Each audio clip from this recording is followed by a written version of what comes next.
Okay. Hello, welcome to today's general session, the Military Credentialing Advancement Initiative panel. We are here for the 2021 CCME Annual Symposium, and we're really excited to share this information with all of you today. My name is Lauren Runco, and I am the Director for Strategy for Solutions for Information Design, or SOLID. SOLID provides policy research and analysis support to government and private sector clients with an emphasis on the areas of education, training, and employment of current and former military personnel. SOLID has specialized expertise in credentialing of service members and veterans that date back to 1996, when staff members conducted the first formal research in this area, which was sponsored by the American Legion. Since then, SOLID has performed extensive additional research under the sponsorship of numerous public and private sector organizations and prepared the report that we will be discussing today, The Future of Credentialing of Service Members and Veterans, Leveraging Partners, Policies, and Resources. I'll be serving as our session moderator and as someone working to support credentialing and employment opportunities for service members and veterans for the past 11 years. I am so honored to steward our general session. Before we hear from our panel of experts, I'll briefly share an overview of our agenda. As you can see, today we plan on thanking our MCAI ambassadors, having an introduction to our presenters, sharing a little bit about the executive summary of the report so that you can get acquainted with what we're going to be talking about. We're also going to share how you can access the report and read it in its entirety. And then we will have a panel discussion focused on 3 themes: why MCAI, DoD and the American Legion's support of the project, and how can CCME partners leverage the report in their own work. First, I want to take this opportunity to share a special thank you to CCME for their support of this report, along with our amazing ambassadors, without whom this report would not have been possible, and all of whom have been named on this slide. So we're really grateful for all of the work that they've done coming together to support what was produced within the report. We also want to take this opportunity to recognize the American Legion's John Kamen, who helped steward the MCAI report roundtables and unfortunately was unable to join us today due to a military assignment. So we're so grateful to John and all of the work that he provided, along with Lumina Foundation, who funded the report. So I'm going to ask each of our panelists to please introduce themselves, the organization they represent, and their connection to the MCAI report. And we're going to start off with Ms. Elizabeth Belcaster. Liz, I'm going to turn it over to you. You might be muted, Liz. There we go. Thank you, Lauren. I appreciate that. And thank you to the CCME board and to President Silva for giving us the opportunity to talk about the reports. My name is Elizabeth Belcaster. I was a project manager for the MCAI reports, as well as an ambassador working with the other ambassadors. I am the president of E&B Consultants, and I've been working in this space of strategic workforce development and military training to placement for over 20 years. I look forward to sharing the information that's in the report with all of you today. So thank you, Lauren. Thank you, Liz. Okay, next up, Mr. Keith Boring. Hi, I'm Keith Boring, retired Navy Master Chief and now Director of the Navy's Credentialing Programs. I've been a part of the MCAI as a representative of the DoD and each of the services credentialing programs. Thank you. Thank you. And last but certainly not least, Mr. Sam Whitehurst. Hey, thanks, Lauren. I'm Colonel Retired Sam Whitehurst, Vice President of Programs and Services at Dixon Center for Military and Veteran Services. At Dixon Center, we're a veteran nonprofit that's focused on assisting anyone who has any type of affiliation with the military, from active duty service members to veterans and their families, including military caregivers and the families of our fallen. Since 2012, as a center, we provided and coordinated technical assistance, training, resource sharing, and strong leadership to our partners, which include employers, trade and labor organizations, other nonprofits, academia, and community leaders, all who, with our ongoing support, operate direct service programs. We became connected to the MCAI report through our work in workforce development and credentialing because we've seen the impact of credentialing in creating positive outcomes for veterans and their families. So I'm looking forward to sharing some of what's in the report, the best practices, and some of the solutions, and sharing our insights. Thank you. Thank you. Okay, so I just again want to thank all of our panelists for joining me today and for taking time out of their busy schedules to share some highlights of the MCAI report with all of you. I'd like to take a few minutes to share a brief summary of the report, along with what we hope to accomplish by publishing the findings to help set the stage for today's discussion. And as you can see on the screen, this is how you can actually download the full report. So we encourage you to get out there and read it for yourselves, and then talk about it with your colleagues and see how we can bring what we have in the report to life. So the future of credentialing of service members and veterans, leveraging partners, policies, and resources, is meant to serve as a toolkit for stakeholders looking to replicate the successful credentialing partnerships currently in place throughout the country. Throughout 2019 and 2020, the Legion convened a small group of public and private sector stakeholders and subject matter experts across industry, education, labor, and the military. These MCAI ambassadors, as they were called, were tasked with compiling recommendations to support the recognition of military-based learning towards high-quality academic and non-academic credential pathways. And they met both in person and virtually to uncover models and principles that have been successfully executed across all credentialing stakeholder groups, which then informed this report and would share a list of guidelines that support scale and also had the potential to be replicated. During the first roundtable, ambassadors identified topics that were relevant to the MCAI goals, organizing them into 5 distinct work streams. Those work streams were then translated into chapters that appear within the body of the report and focused on sharing promising practices underlying each of 5 areas: public-private partnerships, recognition of learning and stackable credentials, tools and resources that support this work, state and federal legislation and policy, and finally, research on emerging issues in this arena. Ambassadors leveraged their individual expertise and also interviewed several experts familiar with the topics just listed to gather additional data to inform those recommendations. The report is not a complete or even an extensive catalog of all the amazing programs underway that do a fantastic job of supporting service members and veterans with attaining a credential. However, the examples shared do provide the reader with an introduction to models that could serve as an example from which to create a new program or build upon something already underway. The audience for this report is broad: higher education, industry partners, legislatures, government agencies, and the military were all identified as a primary audience for whom the report contents are most directly applicable, but we are confident others will find this report to be useful as well. As you can imagine, COVID-19 and the accompanying onset of a global pandemic that we're still living through today forced the ambassadors to take these roundtables online and also consider how the pandemic would impact the report findings in both the near and long term. What we discovered was that COVID actually made the need for this report even more dire. While long-term change may still be a ways off, there are things we can be doing in the short term to ensure our communities are better prepared to support former military and their families with obtaining credentials and careers that lead to achievable and sustainable economic mobility.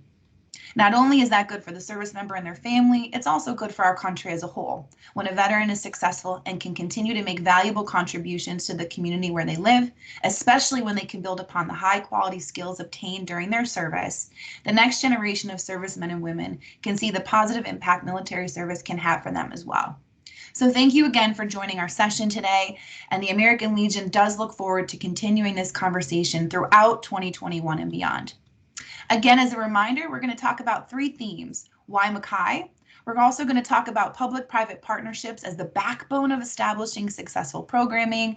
And then finally, how will this report impact the future of credentialing of service members and veterans, and how can session attendees really support these efforts? So our first question is we're going to get us kicked off. I want each of the panelists to please share the need their respective organizations saw in creating the Military Credentialing Advancement Initiative. Liz, as the representative joining us from the American Legion today, which as many already know is the VSO leading the credentialing conversation and has been for many, many years. Why did the Legion take on curating this report? And as a friendly reminder, we'll just unmute when you share your responses. Thank you. Unmuting. Thank you. Thanks very much, Lauren. Well, I think, I've been working with the Legion and with a lot of the folks in this room today for over 20 years now. And I think there was a lot of great conversations that came out of the summits that the American Legion hosted, the licensing and credentialing summits. So one of the things I think is really important, this is a time that we really had to start sharing the information, right? So many of the good outcomes that came out of those summits, so many conversations between the military, between governing agencies, between academia, as well as employers, industry partners, and unions. Through all of those summits came some very important dialogue and very important implementations in respect to licensing and credentialing. I think we were at a time when this conversation came up that Lumina recognized some of these efforts by partaking in the last summit. The Legion and Lumina came together and they really thought this was a time to do and share the information, the outcomes, and the deliverables that were so positively impacting on service members, but not just on the service members as well. There's so many layers of people and policies that came out of some of these implementations that came from the summit.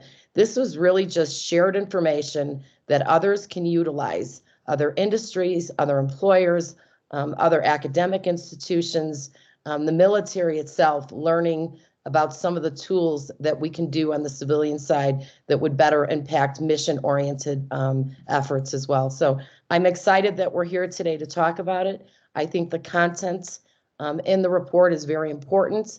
I think it can be a strategic alliance to so many others that are also trying to create programs and pathways. So thanks again, Lauren. I appreciate it. And I look forward to everybody looking at the report. Fantastic. Okay, we're going to hand it off to Keith. Can you please share some detail as to why DoD was invested in the creation of the MCAI project? Sure. So the DoD, as everybody should be aware, the DoD is keenly aware of the value of in-service as well as post-service industry certifications, licenses, apprenticeships, as well as academic degrees.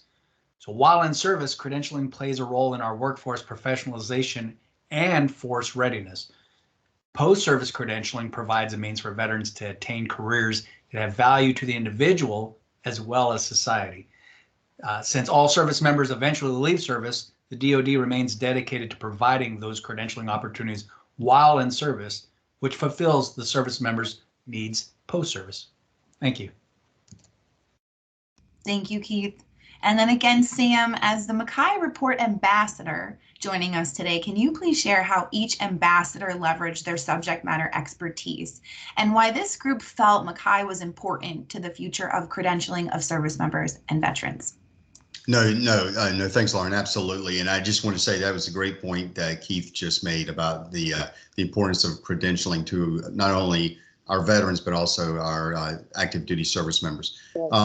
So in terms of the ambassadors and the reason for the ambassadors and their linkage to the report, I think a key point that's reinforced throughout the report is the importance of accounting for multiple viewpoints and perspectives from many different stakeholders. I think a report that only had, say, the importance of credentialing from the military perspective, or one that just had it from an industry or academia perspective, would have been, quite frankly, incomplete. Because I think all of us, what we have seen is that the most impactful credentialing and workforce development programs have been the ones that have included industry, labor, DoD, Department of Labor, academia, professional associations, and of course, nonprofits. So it was important that ambassadors reflected those multiple perspectives to ensure we were recommending best practices and solutions that included the multiple stakeholders who are involved in credentialing and ensuring that service members reach their full potential. So I encourage everyone to go back and check out the bios of the different ambassadors at the end of the report, because you're going to find leaders from industry, academia, nonprofits, government, organized labor, and professional associations. And again, all of these people were absolutely, during the development of the report, were absolutely committed to ensuring that we were identifying those things that will ensure that veterans and their families reach their full potential. Thank you. Thank you. Sam, that was great. And I think everybody really had a unique perspective to share, which is so important because we want to be inclusive of all that really important information that you all bring to the table. And to the points you made, Sam, about the ambassadors, having been in that room, and both in person and virtual, the conversation was it went deep. And it was refreshing to hear folks sit at a table and try to align their thought processes so that we could find consensus on different topics, because the information really does cut across all of those different sectors, and being able to count on that and add that information into a report was really important. So thank you for sharing that. So we're going to get into the next set of questions. And Liz, we'll start with you. So the backbone to any successful program is the establishment of a public-private partnership, which is the focus of Chapter 1 within the MCAI report. Within the chapter, several key practices that have proven to be critical in establishing robust public-private partnerships were identified. Of those of the 7, can you please contextualize 1 or 2 of those practices for our attendees today? Yeah, you could probably get 9, but we only have 7 up here. So we'll just say that. And, to piggyback on what Colonel Whitehurst was saying, in relation to this slide in particular, I think some of the catalysts for partnership creation, even with the ambassadors at some level, everybody's a stakeholder in their own space. And part of identifying a catalyst for partnership creation is really engaging the stakeholders, whether it's industry and agencies working together on projects. The good examples that I could give you is that of utility workers, where there was a project that needed to be, that the union was going to have in their hands. So through that, they created a program where they could actually hire veterans, which is now a SkillBridge program. But it's the partnership between that industry, that union, the state of Illinois, the city of Chicago. They really had a platform to define what a partnership could look like. I guess one of the more important efforts that the report covers is that of partnerships. It's been my experience over the years that having a catalyst for creating partnerships is key. I think a good example that it can always turn to, again, is that of the CDL licensing efforts, and that is also covered in the MCAI report. The dialogue of CDL licensing among stakeholders in the industry, Department of Transportation, employers, unions, and regulators of the licenses is a good example. Stakeholders in industry can often define the needs and desires carried out and implementations through employers that need to fill the industry gaps. The pathway which these public-private partnerships are fulfilled are critical to the success of the outcomes and deliverables. And the report really does showcase that on many different levels. So just to go back to those 2 key things, I think partnerships are created with industry stakeholders. At some level, how that pathway is carried out is also inclusive to those of academia, those in the training spaces, those policy makers at some level, especially when you're talking about a license or credential. Stakeholders are often not just the people within that space, but those that create policy and legislation beyond that. So there's several ways to caveat partnerships that will extend out further, even just to the stakeholders. Yeah, that's clear. Thank you. Thanks, Lauren. Thank you, Liz. That's really helpful. So Sam, same question I'm going to send over to you. If you could share 1 or 2 of the best practices that are on the slide here and how that impacts the work that you're familiar with. No. Thanks, Lauren, again. I just want to start, and this may be a little redundant, but because everyone has touched upon this, but the key to successful workforce development and credentialing programs starts with public-private partnerships. And as Liz brought out, when you're coming together in a public-private partnership, you've got many different stakeholders, and each of those different stakeholders may have different goals or objectives.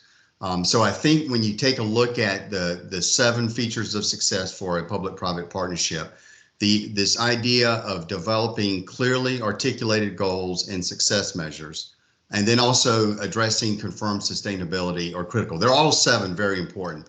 But I think if you don't have a good understanding of exactly where you want to go, what is the primary goal, what is going to be that overarching goal that's really going to bring everyone together? Because again, different stakeholders, rightfully so, may have different specific objectives, but you need to have that overarching purpose or goal that everyone can be aiming at. And I think I'm going to kind of piggyback on Liz a little bit.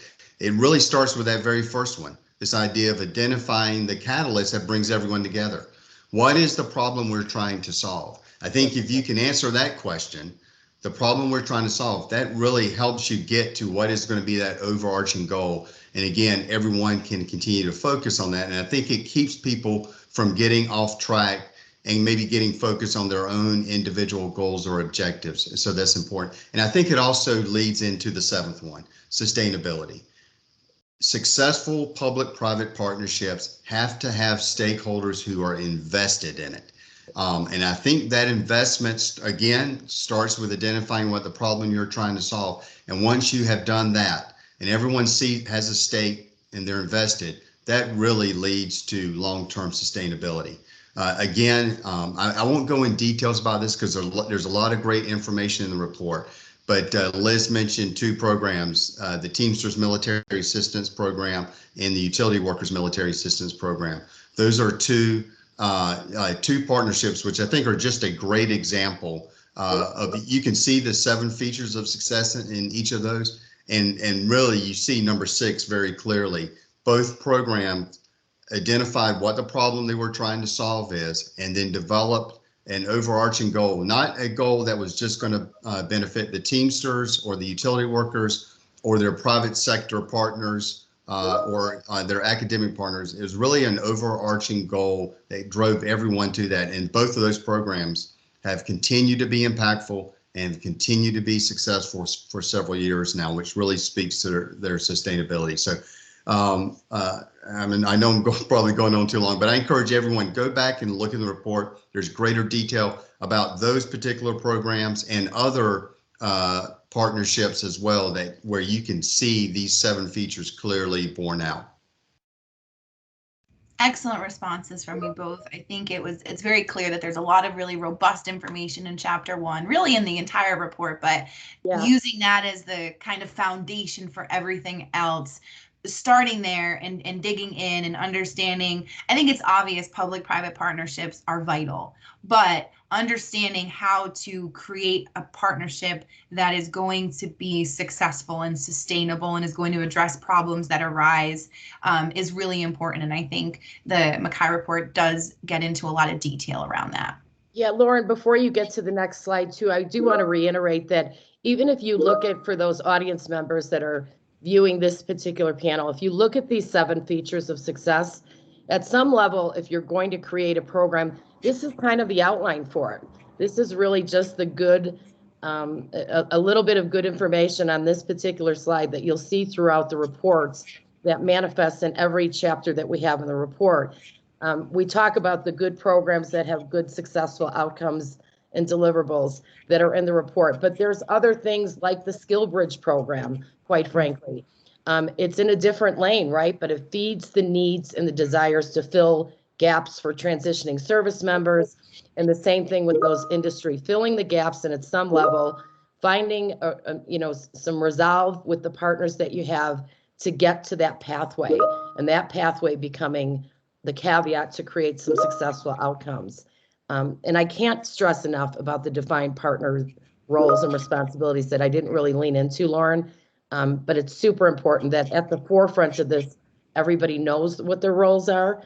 I think one of the things that we've learned so much about partnerships is that everybody can't put all of their resources on the table. And I say this a lot, and people probably heard me say it before, but when you can put resources on the table that you can share amongst others, it fills the bucket, and then it creates such a greater pathway.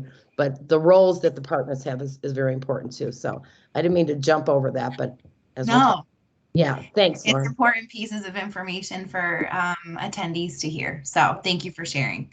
Sure. Okay, so then the last question I'm going to pose to all of you, and then we have a few calls to action that we want to pose to everyone else, is what would you like to see our academic attendees do with this report? And what would you say is the most compelling or even the most feasible opportunity for action for academia to accomplish in the short term? And I'm going to start with Keith, since we haven't heard from you in a few minutes. Thanks. Well, let's see. So the DoD is very much interested in initiatives that facilitate the acceptance of military occupational work, training, experience towards these civilian credentials, so that service member doesn't have to duplicate or repeat the same work, training, experience that they've been performing in service, just so they can get that credential. So not having to repeat same things that they've verified that they have done. So your institution's role in taking action on the report findings and recommendations, and then socializing the MCAI report will help reinforce that more can and should be done, especially throughout civilian industry, academia, employers. So I highly encourage to review the MCAI report and take action. Just don't read it, take action, and then set the standard for your peers to also take action against. Thank you. Thank you. Yeah, that's a really great call to action. Liz, you want to go next? Sure. And I love to piggyback on what Keith was saying. I think action is part of what the desire is for people that are reading the report. I think you'll be surprised if you look, into every layer and every chapter that's in there. You'll find something that's probably a common bond with what your organization or institution is trying to create, right? For sure. I think now more than ever, especially amid COVID, we've got these public-private partnerships with industry that community colleges, universities, and so many academic institutions are really trying to carve out some pathways that would work for somebody that's either degree-driven or non-degree driven. And I think that there's some good platforms in here that you'll recognize your own role. If you look at the report and you look at some of those partnerships, you'll recognize your own role and what that could be potentially for your organization, institution. I think that's the thing. And I say too, action as well. Action speaks volumes. I think we all agree that part of the reason we wrote the report was to give everybody the tools to create pathways. Get, the instruction manual, so to speak. The MCAI report is your instruction manual. And I would say take action as well. And if there's any way that any one of us on the panel, ambassadors or otherwise, can help you do that, we're here to support that as well. Thanks, Lauren. Thank you. Another excellent response. And Sam, we'll have you share the last little piece here with our attendees. No, thanks, Lauren. I think that once everyone has had a chance to read the report, I think what I would hope one of the major takeaways from the report, as well as from the conversation we've had today, is the need to bring together partners from various backgrounds to ensure that credentialing programs are successful and that they truly transform the lives of veterans and their families. You just can't just have, for example, just industry and labor, or just nonprofits and DoD, or just DoD and industry. What this report has really borne out is the need to include everyone at the table, and that, of course, includes academia. For example, and this is something you'll see in the report, when you take a look at some of the continuing discussions on creating a common language built around competency-based education for both military training and credentialing, those conversations are not going to happen without the leadership of the academic leaders attending the conference this week. And that's just one example. I would ask that the leaders that are attending this conference, my call to action would be stay engaged. And while there may be obstacles between the various stakeholders, the programs that you see here in the report, the programs highlighted, are a testament that those barriers and obstacles can be overcome. And when they are overcome, it is truly transformative in the lives of our veterans and our families. So again, stay engaged. You're an absolute critical piece of successful credentialing programs for veterans and their families. That's a fantastic response as well. And I think one piece that we didn't mention is that while this report is most definitely something that was created to start the conversation, there is other work underway right now that Lumina Foundation and a few other partners have also funded with 4 different groups. And it's called the MCAI Pilot Pathways Project. And it's meant to build pathways, credential and non-credential pathways that lead from military occupations that have a large number of service members exiting from the military, that they've done that job and that have not had a ton of programming built from. And so looking at how can we recognize more of, again, that high quality military-based learning that's occurring on the job and allowing folks to actually get that learning recognized. And so Lone Star College in Texas, Utility Workers of America, Power for America Trust, Kansas Board of Regents, and Indiana Wesleyan University are all out there right now building pathways. And there will be a scaling guide that actually will come out in early 2022 that will look at how they built those pathways, the role that competencies play in that work, how we can just do a better job of recognizing that learning so that we can set service members, veterans, and their families up for success. And so please keep an eye out for that information. We will most definitely get that out to all of you. Hopefully maybe at CCME next year, we'll be able to do a session on the great work and the findings from that project and how it's meant to be complementary to this report. So I just want you just to put a pin in that and keep an eye out for it. And now just want to leave you all with a couple calls to action so that you feel like there's something for you all to do other than number 1, downloading that report. Please go download the report. It can be found on legion.org/MCAI. There's also a recording of the event kickoff that happened back in March. So take a look at that report, read it in its entirety. And to Liz's point earlier, please feel free to reach out to any of us, the ambassadors more specifically. They can get there. They can get in the weeds with you, answer any questions you might have, and help you think through how you can bring some of what's in the report to life on your campus or with your organization. The second thing is, now that you've heard the panelist perspective on the opportunities for action that exist for academia, we'd like to encourage all of you to get on your social media, whether that be Twitter, LinkedIn, or Facebook, or all of them, to engage your peers in dialogue around this report and to maybe think about answering this specific question. How can academia leverage their existing relationships to support an increase in credential attainment for service members and veterans?